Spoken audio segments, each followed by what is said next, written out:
നാട്ടിൽ അബൂജഹലെന്നും അബുലഹബെന്നും ഉൾക്കുന്ന ഒരു മനുഷ്യനുണ്ടായിരുന്നു. ആ കാലഘട്ടത്തിലാണ് നമ്മളെ പുഞ്ഞാര നബി ജനിച്ചതും വളർന്നു വലുതായതും നബിയായതും. നബിയായപ്പോ ഓൽക്ക് കഴിച്ചില്ല. ആ കൂട്ടത്തിൽ നമ്മളെ അബൂജഹലുണ്ടായിരുന്നു. മുത്തുനബിയോട് അസൂയ മൂത്ത അബൂജഹലിന് ഉറക്കമില്ലാതായി. മുഹമ്മദിനെന്ത് ചെയ്യണം ചിന്തിച്ച് തല പുണ്ണാക്കി നടക്കണേ. കിട്ടിപ്പോയി സൂത്രം. അബുലഹബിന് ഭ്രാന്തോ?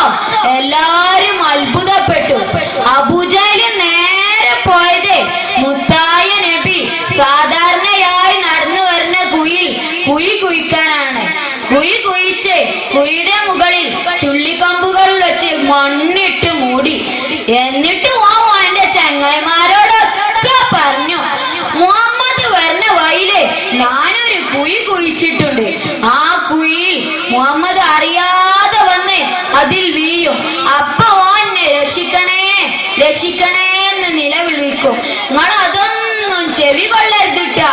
നിങ്ങൾ കല്ലെടുത്തു അവരെ തലക്കെറിയണം.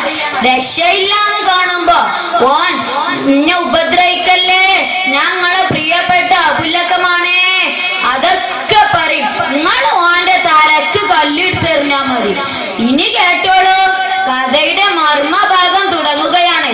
എങ്ങനെന്നല്ലേ ഞാൻ പറയാം, നിങ്ങൾ കേട്ടാ മതി. അബൂജഹല് നേരെ പോയത് ആ കുഴിയുടെ അടുത്തേക്കാണ്.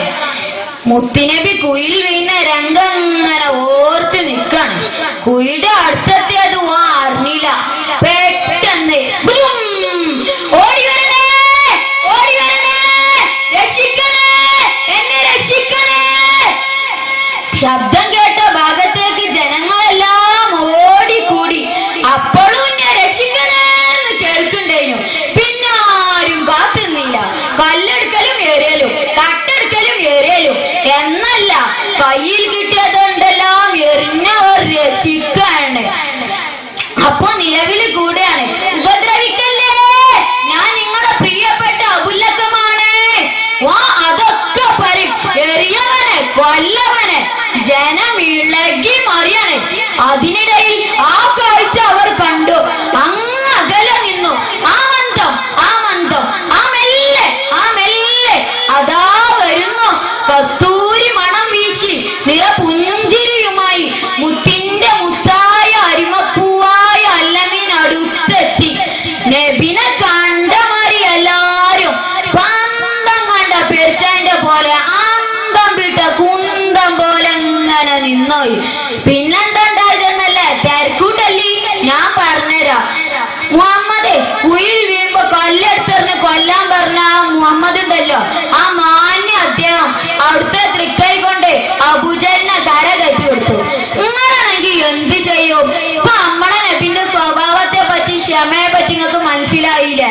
അല്ല, ഞാൻ ചോദിച്ചോട്ടെ, നിങ്ങൾക്ക് ഇപ്പൊ എന്റെ കഥ ഇഷ്ടപ്പെട്ടോ? ഇഷ്ടപ്പെട്ടാലും ഇല്ലെങ്കിലും ഞാൻ നിർത്തണേ. അസ്സലാമു അലൈക്കും.